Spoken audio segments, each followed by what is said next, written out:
seguimos reunidos en esta alta montaña, debajo de la sombra de nuestros ancestros.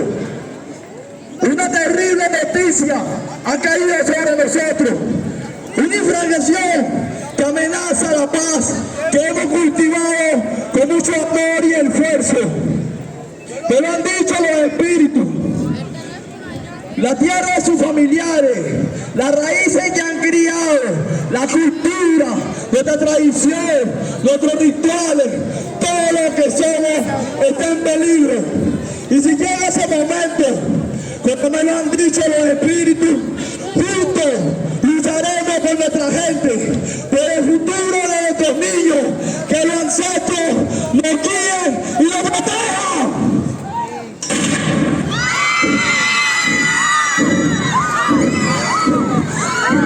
En el África comenzaron invasiones bárbaras en las diversas tribus de los territorios de Angola, Etiopía, el Congo, Somalia, Uganda, entre otras regiones.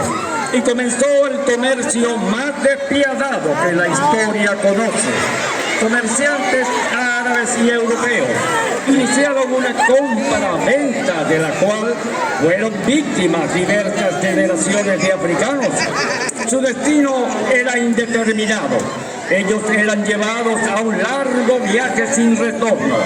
De África fueron transportados contra su voluntad y distribuidos en las provincias españolas de América. A Venezuela empezaron a llegar desde el primer cuarto del siglo XVI como esclavizados de los andaluces.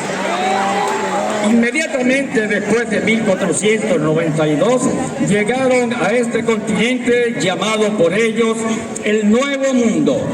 España, deseosa de participar en las ganancias que disparaba el tráfico de negros, impuso rápidamente restricciones para la selección de los negros y negras transportados a América. La región de Barlovento ha sido por excelencia una tierra rica en sus recursos. Sus manjares hacen que de esta tierra emane un inminente trabajo. La demanda de negros para los colonos españoles aumentó por dos razones principales en esta región. La primera fue la brutalidad del proceso colonizador que diezmó la mano de obra indígena, y los pocos que quedaron fueron lentamente sustituidos por el hombre y la mujer traídos del África. Y en segundo lugar, porque estos habían demostrado una mayor fortaleza para el trabajo en las minas, campos de caña de azúcar y en los ingenios. Esta segunda razón fue determinante para el crecimiento de la mano de obra negra.